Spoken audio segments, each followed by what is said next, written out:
nusuk.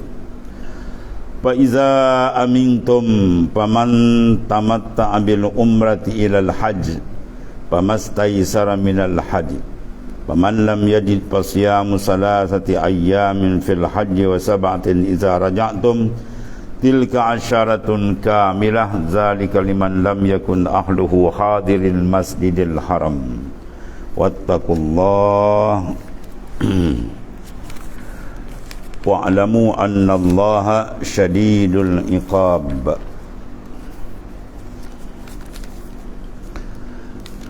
Jika kamu terkepung, fa in uhsirtum, jika kamu terperangkap, terkepung atau terhalang setelah melakukan ihram, setelah dina ihram berlakulah perkara menyebabkan dia tidak dapat meneruskan haji, terhalang peperangan dan sebagainya, ataupun umrah, dalam rangka mencapai miqat dan menyempurnakan haji, menyempurnakan akan haji kemudian yang terperangkap, maka pamastaysara minal hajj, maka sembelihlah korban maknanya yang mudah didapat, iaitulah jika hendak tahallul dan keluar daripada ihram, kamu wajib menyembelih binatang yang mudah kamu dapatkan sebagai sembelihan, panggil muhallil, untuk dia keluar daripada ihram atau tahallul. Haiwan sembelihan itu antara lain ialah sapi, iaitulah lembu, unta, kambing. Yang besar unta lah, dan yang sesuai dengan kemampuan dan kekuatanmu, mana kekuasaan dia lah. Jadi cara dia menyembelih dengan cara mengirimkan sembelihan itu tanah wilayah haram, atau menyembelihnya di mana kamu tertahan, maka untuk mengeluarkan daripada ihram. Wala tahliku ru'usakum, dan jangan kamu mencukur kepalamu, hai orang-orang yang terkepung, dan hendaklah melakukan tahallul hatta yablughal haddi mahillah, sebelum korban sampai ke tempat penyembelihan yang dikirimkan ke sana, atau kamu sembelih di tempat kamu terhalang tadi, sembelih kemudian dicukur. Singkat katanya, jangan kamu mencukur rambut sebelum disembelihnya korban, atau sebelum sampai ke wilayah tanah haram. Jadi mana dah selesai disembelih, barulah dia melakukan cukur kepala bagi keluar daripada makna ihsar tadi. Faman kana minkum maridan, dan jika ada di antara kamu yang sakit, sakit dan semakin parah kerana rambut yang tumbuh di kepala, dia tak boleh cukur kan ni sebelum dia korban, tiba-tiba ada perkara yang mendesak, kalau tak cukur kepala ni memang masalah, sakitnya atau sebagainya lah, ataupun aubihi aizanya, ya Allah, atau ada dengan gangguan rambut tadi di kepala, maknanya walhasil dia kena cut, sedangkan waktu tu tak dibenarkan lagi, dia belum selesai daripada sembelihan. Atau ada gangguan yang diakibatkan oleh rambut, min ra'sihi, di kepala dia tu, misal seperti banyak kutu kutu banyak tak boleh, kena cut.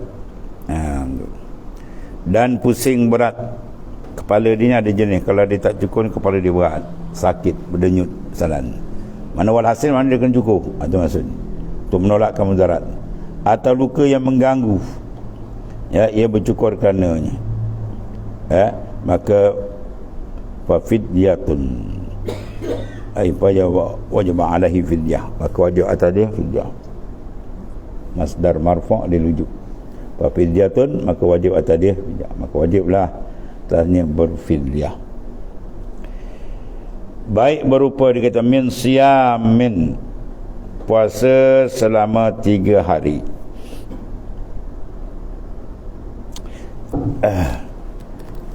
bagi orang-orang fakir yang tidak mampu pula, au sadaqatin, ataupun dia bersedekah senilai 3 sa', ya, senilai 3 gantang makanan, dengan maknanya standard sedang, mana makanan sederhana lah. Au nusuk, ataupun berkorban dengan unta atau sapi, au diguna au tu mana pilih, atau kambing bagi orang-orang kaya yang mampu. Habis itu, fa iza amintum, apabila kamu telah merasa aman, bila kamu melakukan ihram haji dalam keadaan aman dari rintangan seperti kepungan musuh, penyakit yang datang, kecelakaan dan rintangan-rintangan lainnya, maka kamu wajib menyelesaikan ibadat ini sebagaimana yang diperintahkan padamu. Dan lakukanlah ibadat ini tanpa mengabaikan satu pun rukun di dalam. Jadi kena sempurnakanlah.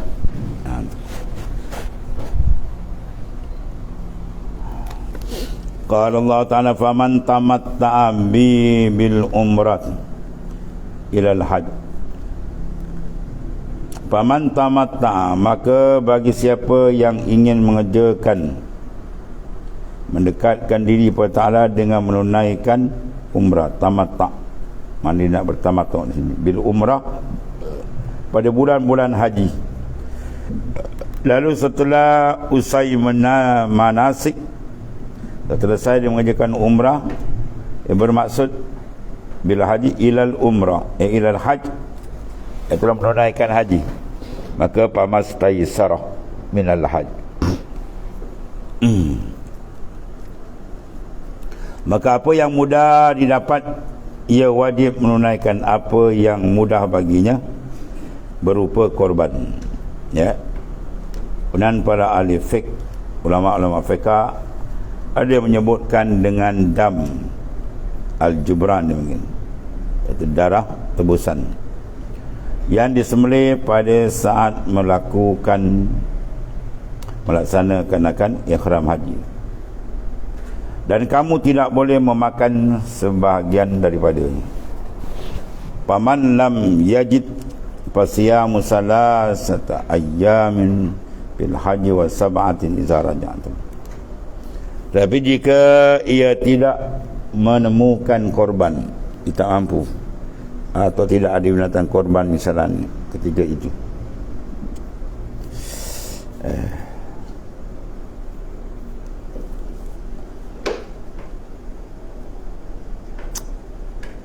maka fasiyamu salasata ayyamin bil haji wa sab'atin idza raja'tum, maka wajib dia berpuasa 3 hari dalam masa itu, dalam masa haji, dan 7 hari apabila kamu telah pulang kembali ke tanah air. Jadi 3 di sana, 7 di tanah air.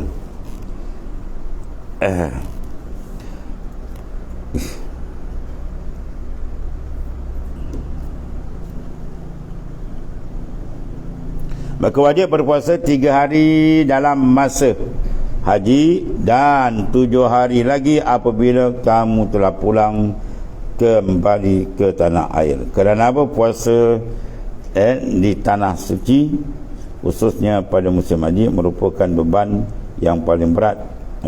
Tilka asyaratun kamilah, itulah 10 hari yang sempurna, yang bisa menggantikan korban bagi orang yang miskin, ya maknanya terasik.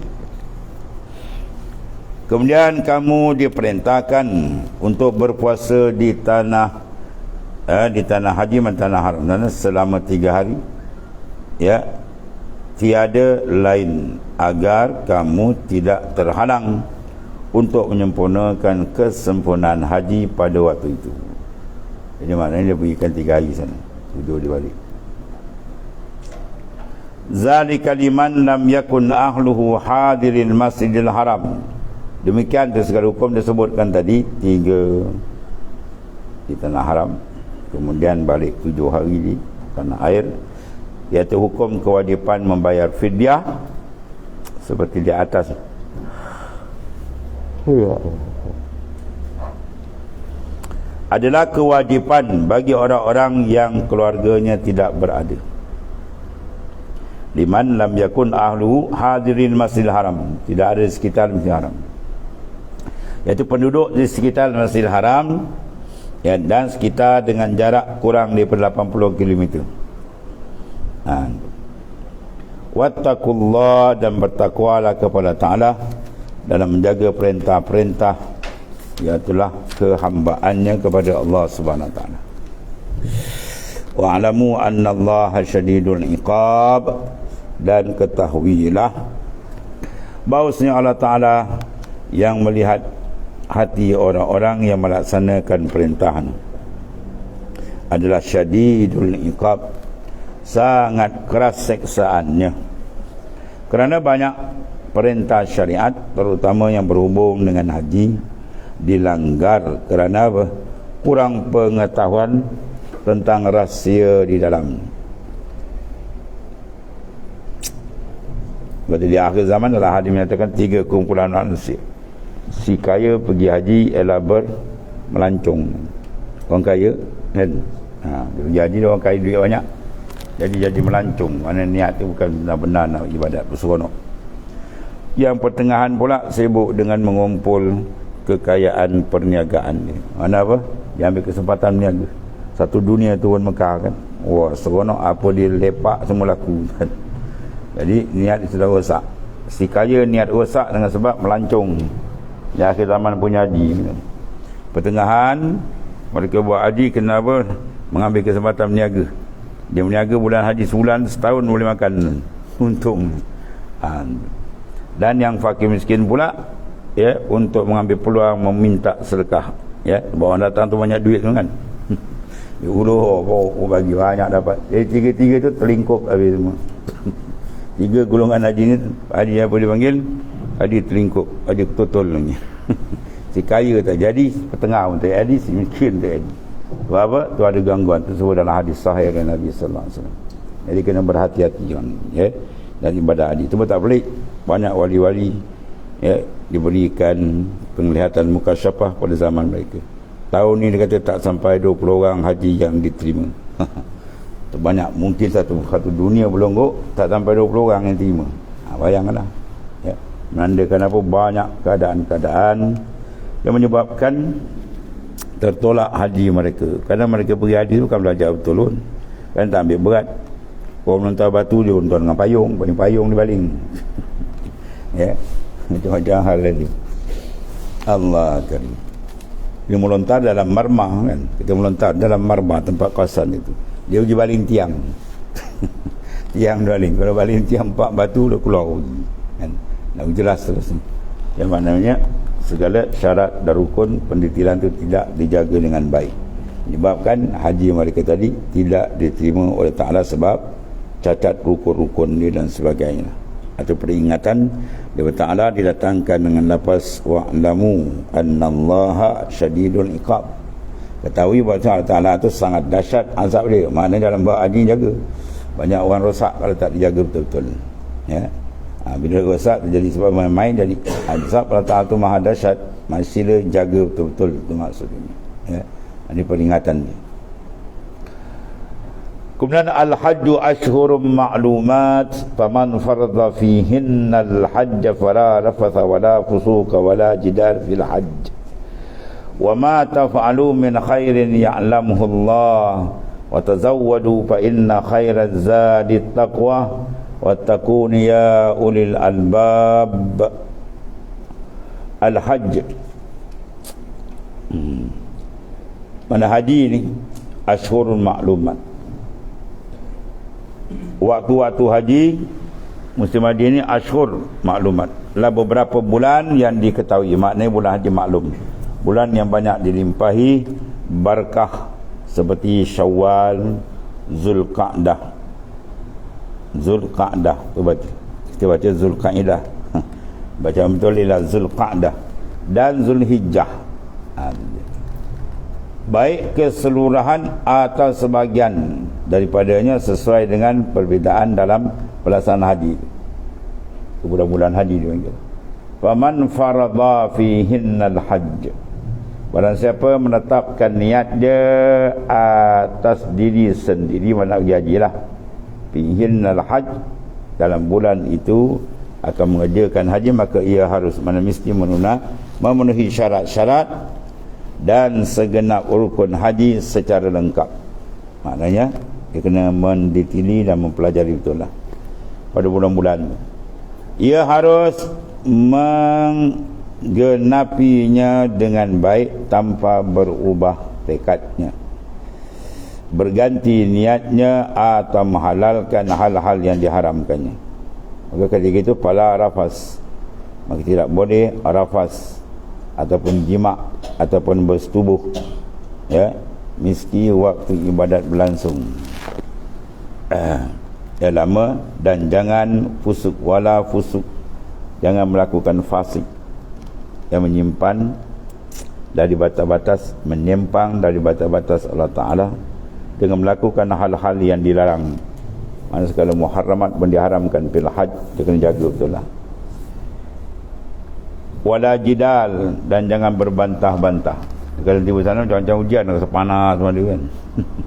Nak marah pun macam-macam hujan ni. Tu makna semua dia kena kontrol. Tidak boleh berdebat atau bertengkar dengan pembantu, kerabat dan sebagainya. Maknanya benda-benda macam ni kena dikawal supaya haji dia jadi haji yang diterima, haji mabrur, insya-Allah. Banyak kelebihan dia bagi Allah Ta'ala. Yang ni dalam hari-hari mengerjakan haji itu. Sebab haji itu perumpamaan kematian iradi yang menumbuhkan kehidupan hakiki, ya, itu al-hayah al-hakikiyah, kehidupan yang sebenarnya. Perumpamaan kita apa? Mati iradi, kita matikan akan iradah kita. Supaya bila mati memandang pada iradah, dia akan dapat apa? Hayat hakiki, hayatun ma'allah, kehidupan dia serta dengan Allah Ta'ala, itu hayat hakiki. Inilah dipanggil ciri-ciri kehidupan yang disebut kehidupan alam. Alami mana? Al-hayah at-tabi'iyah, mana kehidupan tabiat biasa inilah. Jadi siapa yang ingin mencapai haji dan kehidupan hakiki, maka hendaklah ia mematikan diri dari segala hal yang berhubung dengan al-hayat at-tabi'iyah. Segala kehidupan tabi'i biasa kita, suka bercakap, suka bergaduh, suka bertengkar, semua termatikan, ya. Ganti dengan hidup yang hakiki, maknanya dia dengan Tuhan, betul-betul dia menghadap Allah Ta'ala di sana dan elakkan segala perkara yang dilarang oleh Allah Ta'ala. Makin insya-Allah dapat haji yang mabrur.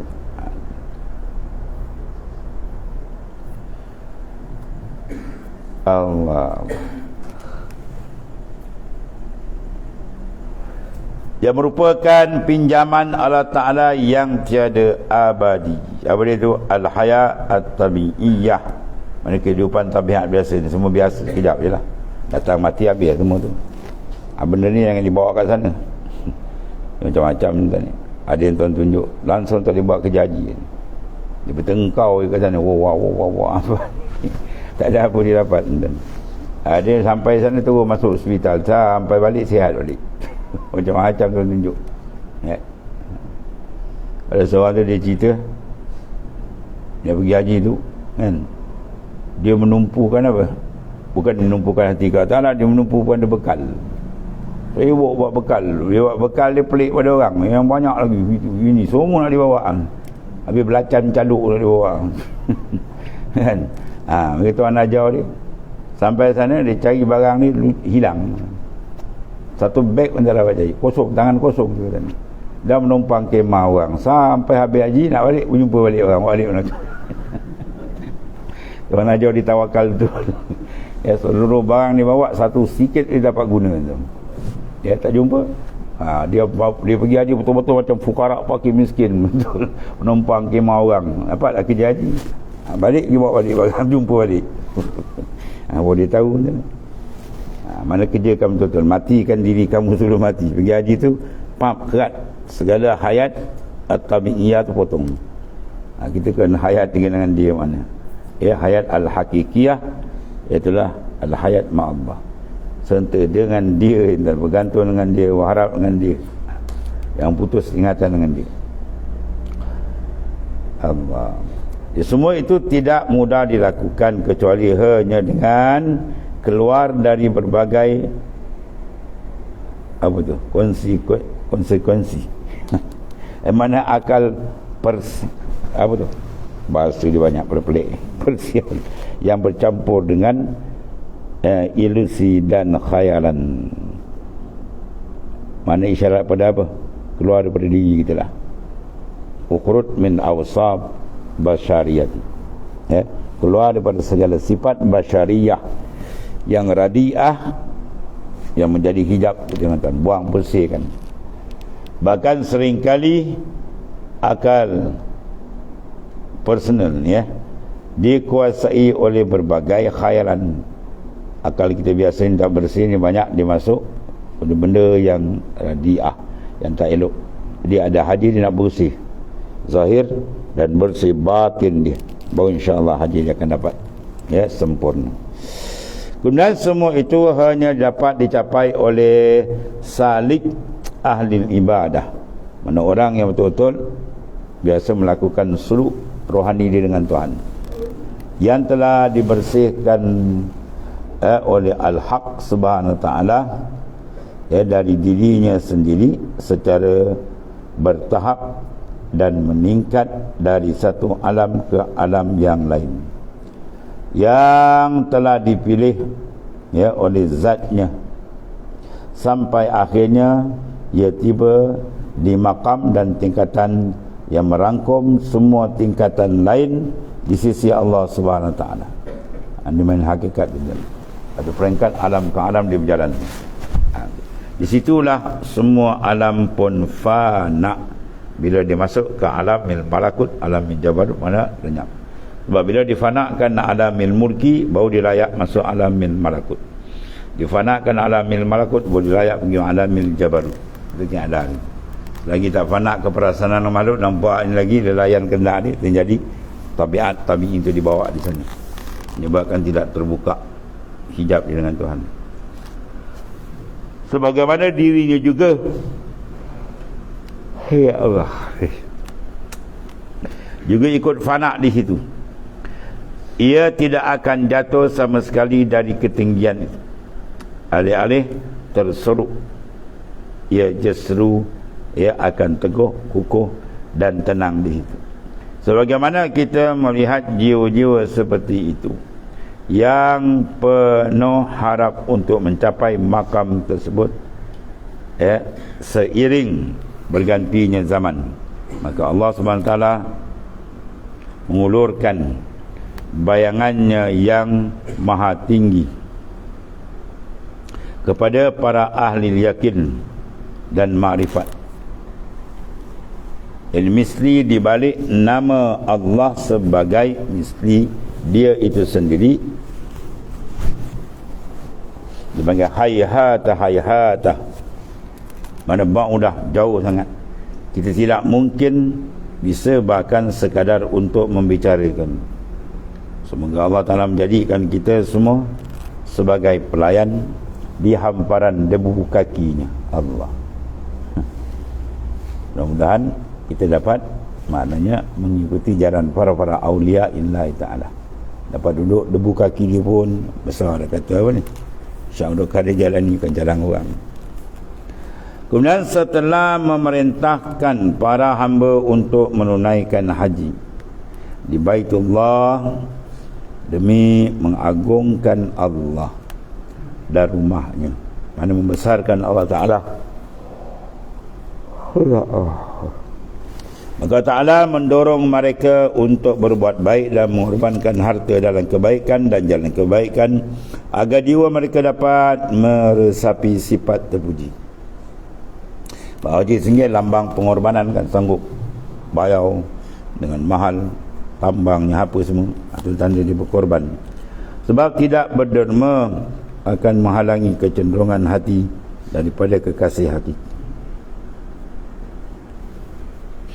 tidak berderma akan menghalangi kecenderungan hati daripada kekasih yang hakiki yang dapat menjadi biang, ya biangan, ya biang daripada segala bentuk fitnah.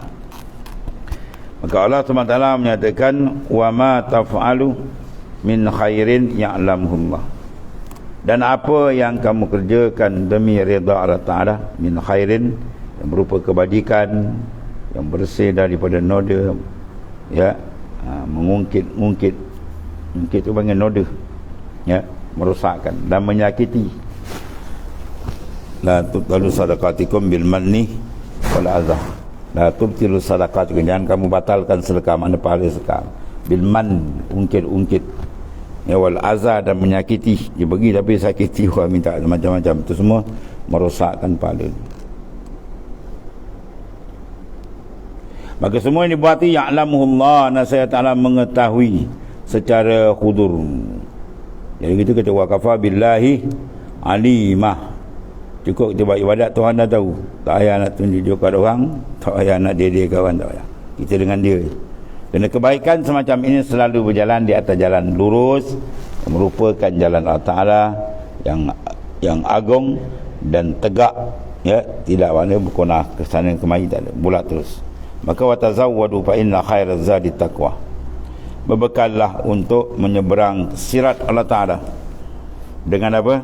Bertakwa dari dunia dan isinya. Mana sirat makrifat ke Tuhan, dia kena menjaga diri daripada apa? Dipengaruhi oleh racun dunia, dan isi dia menyebabkan dia lalai jauh dengan Tuhan. Allah tadi dan isinya. Kemudian fa inna khairaz zadi taqwa, dan sungguhnya sebaik-baik bekal pada para hamba pada hari ini akhir ialah apa? At-taqwa, dari segi kerosakan, mana menjaga diri pada takwa daripada mufsidat, benda yang merosakkan segala amal kita zahir dan batin tadi, ya. Kemudian wattaquni ya ulil albab, dan bertakwalah kepadaku hai orang-orang yang mempunyai akal, ya. Kemudian qala ta'ala laisa alaikum junahun an tabtagu fadlan min rabbikum ila akhirnya. Sadaqallahu